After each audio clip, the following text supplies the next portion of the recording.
Hello again. We are reading in the book of Mark. We're ready to read chapter 8. We had just finished chapter 7, where Jesus had healed a deaf man and helped and also healed him of a speech impediment. And we're ready to continue on to chapter 8. So I'm going to start in verse 1. In those days, now they're in the region of Decapolis, just so you know, and that's around the Sea of Galilee. It's because it says he went through the region of Tyre and went through Sidon to the Sea of Galilee, and then he's in the region of the Decapolis. Now, if you look on a map, maybe you can find that and see what that area is. I have not done that, but it would be interesting to do those types of things. So, we're in chapter 8, verse 1. This is after he had healed the deaf man. In those days, when again a great crowd had gathered, and they had nothing to eat, he called his disciples to him and said to them, I have compassion on the crowd, because they have been with me now 3 days and have nothing to eat. And if I send them away hungry to their homes, they will faint on the way, and some of them have come from far away. And his disciples answered him, How can one feed these people with bread here in this desolate place? And he asked them, How many loaves do you have? Pardon me, getting a little froggy again. They said 7. And he directed the crowd to sit down on the ground. And he took the 7 loaves, and having given thanks, he broke them and gave them to his disciples to set before the people. And they set them before the crowd. And they had a few small fish, and having blessed them, he said that these also should be set before them. And they ate and were satisfied. And they took up the broken pieces left over, 7 baskets full. And there were about 4,000 people. And he sent them away. And immediately he got into the boat with his disciples and went to the district of Dalmanutha. I'm going to go with that. We're just going to ride that pronunciation out, okay? You can see it there, Dalmanutha.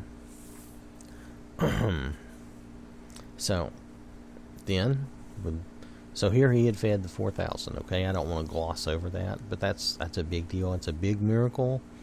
I'm not sure if the whole crowd realized what was going on and what a miracle that was, but certainly the disciples and those close to Jesus knew what this was, what a big deal this was. They only had 7 loaves of bread, and that's not like gigantic loaves, because you got to remember they're out in a desolate place. They had been walking, so it's more like a traveling piece of bread, so it wouldn't be huge. And then a few small fish, again, something they could travel. Nowadays, if you could imagine taking like a lunch box or, something packed up that you would take hiking, that kind of thing. They were taking some food along with them, but they didn't intend to have to feed that many people. So this was a real miracle. Let's see. I'm trying to see. Yeah, he blessed, like the fish, having blessed them, he said that these also should be set before them. So, and having given thanks, he broke them, the loaves, and gave them to his disciples to set before the people. So, the disciples definitely saw the miracle, even if everybody in the crowd did not. All right, so chapter 11. The Pharisees came and began to argue with him, seeking from him a sign from heaven to test him.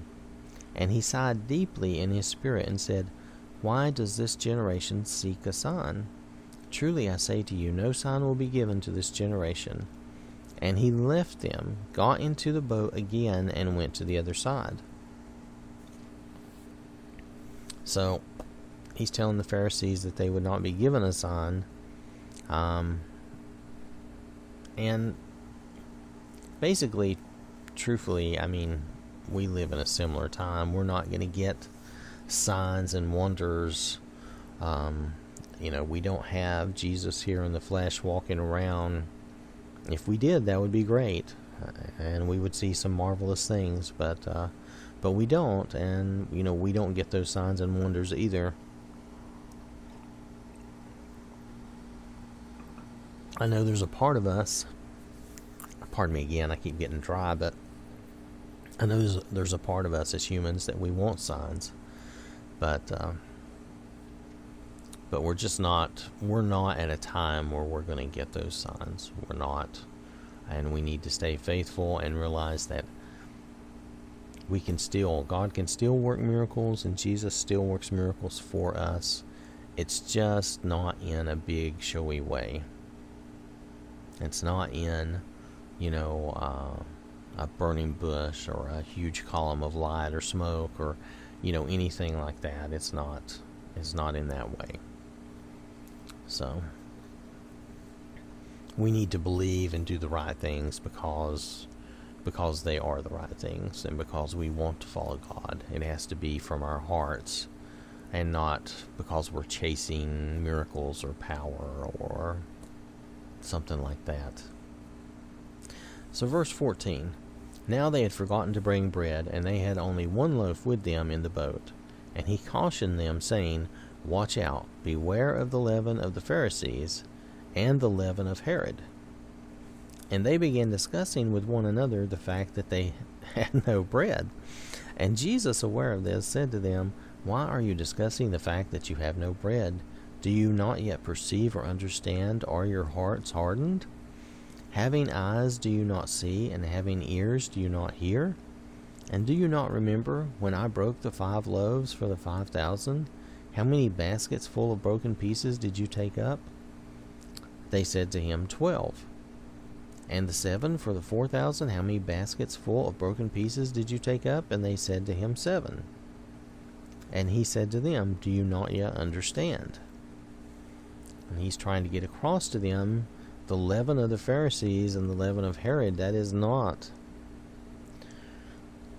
bread that he's talking about. He's talking about, their the way of their heart, the wrongness of their heart. The leaven of the Pharisees is they want the how do you say this? They want the attention of men. They want the praise of men. They want everybody to believe that they are they're the special ones. They're the high priest. They want to be in these positions of what do we call it? We call it that they want to be esteemed by men. Prestige. They want the prestige of stuff. Now, see, to me, prestige is totally a man-made idea. There is no such thing. It's just prestige is just being honored and appreciated and liked by others. Do you understand what I mean? I mean, prestige, they say, oh, this is prestigious. And I'm like, well, but it's kind of, prestige is really kind of a fake man-made idea. The idea that owning a certain car gives you some prestige, that doesn't work for me. That doesn't make sense to me. The idea that you have a certain position or job, that may speak well of you, and that may be a great thing, but I don't really think of it as being a prestigious thing. I don't know. It's just me. But I think that's something that Jesus is cautioning them to be aware of, to not get into wanting the praise of men and wanting to be to lord it over others. And then the same for the leaven of Herod, who also wanted to be king or ruler and lord it over others, and want the attention and the prestige, and want to be considered the top dog and the all important person. So he's warning them of that, not be seeking fame and fortune type of thing. But hopefully I didn't drone on too long about that. So let me scroll our screen down here. We're ready for verse 22. And they came to Bethsaida, and some people brought to him a blind man and begged him to touch him. And he took the blind man by the hand and led him out of the village. And when he had spit on his eyes and laid his hands on him, he asked him, Do you see anything? And he looked up and said, I see men, but they look like trees walking. Then Jesus laid his hands on his eyes again, and he opened his eyes. His sight was restored, and he saw everything clearly. And he sent him to his home, saying, "Do not even enter the village."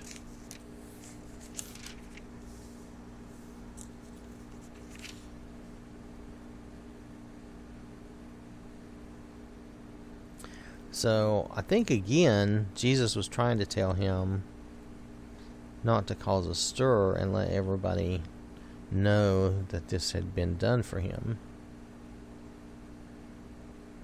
He was trying to keep everything quiet, Jesus was, but these signs and miracles, he couldn't keep them quiet because people had never seen anything like that. Imagine if someone truly had that kind of power today.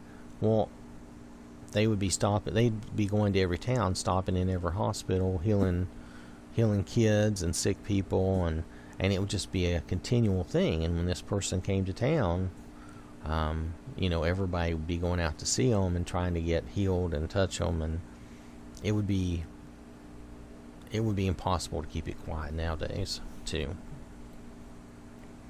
All right, so we're ready for verse 27. And Jesus went on with his disciples to the villages of Caesarea Philippi, and on the way he asked his disciples, "Who do people say that I am?" And they told him, "John the Baptist, and others say Elijah, and others one of the prophets." And he asked them, "But who do you say that I am?" Peter answered him, "You are the Christ." And he strictly charged them to tell no one about him. So Peter recognized that Jesus was the Messiah, and I think the other disciples did also, especially once Peter had said that. But he told them to tell no one. It wasn't time for that to be out and for everyone to know that Jesus was the Messiah. So he was trying to keep that quiet at that time. Okay, we're going to continue on to verse 31. And he began to teach them that the Son of Man must suffer many things, and be rejected by the elders and the chief priests and the scribes, and be killed, and after 3 days rise again. And he said this plainly. And Peter took him aside and began to rebuke him, because Peter's like, "No, this can't be happening. That can't be the way it is." But verse 33, but turning and seeing his disciples, he rebuked Peter and said, "Get behind me, Satan, for you are not setting your mind on the things of God, but on the things of man." And it's true. Jesus was their friend. He was there in the flesh. He was more than just the Messiah or the Son of God. To them, he was much more real, a friend that was right there with them. What we wouldn't give to have that kind of experience with Jesus, but we don't. We don't have that. So for him, Peter's like, "No, wait, this can't happen. That's not right." But Jesus is like, "Get behind me, Satan. You're not thinking of godly things. This is the plan. This is what's going to happen." So verse 34, and he called to him the crowd with his disciples and said to them, "If anyone would come after me, let him deny himself and take up his cross and follow me. For whoever would save his life will lose it, but whoever loses his life for my sake and the gospel's will save it. For what does it profit a man to gain the whole world and forfeit his life? For what can a man give in return for his life? For whoever is ashamed of me and of my words in this adulterous and sinful generation, of him will the Son of Man also be ashamed when he comes in the glory of his Father with the holy angels." So this is a powerful saying right here, that Jesus is telling us that we must deny ourselves and take up our cross and follow him. Well, there's a number of ways to look at this, but we are denying ourselves. We're denying our old man, our old self. And we're taking up our cross. Our cross is the gospel of Jesus. Our cross is to follow and be like Jesus.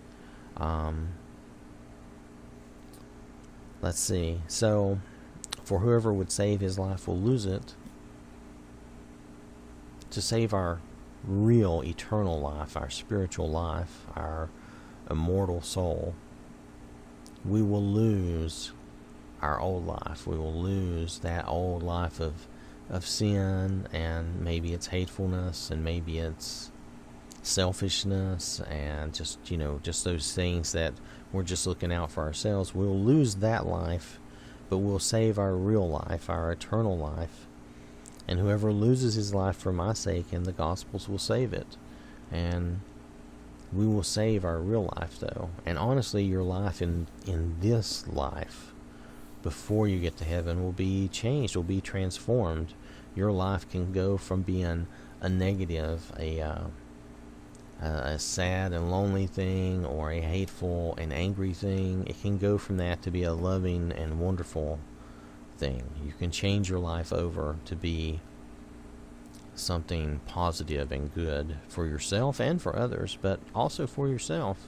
Because when you start living this life and you start gradually changing and eliminating the negative things from your life, and adding the positive things, and doing the positive things, and spreading the gospel and trying to help others, you'll find that your life is much more fulfilled, and you'll be much happier. So there's a number of ways, there's a number of layers to this in my mind. So for what can a man give in return for his life? There's really nothing we can give in return for our lives. God has blessed us with our lives. We have great lives. Even the least of us have much better lives than people had in the past, or people have today in other countries where they don't have anything. I don't mean that like it's their country that they don't have anything. I just mean maybe they don't have anything. Wherever they live, wherever they are, maybe they just don't have anything really, and are just totally destitute. For whoever is ashamed of me and of my words in this adulterous and sinful generation, of him will the Son of Man also be ashamed when he comes in the glory of his Father with the holy angels.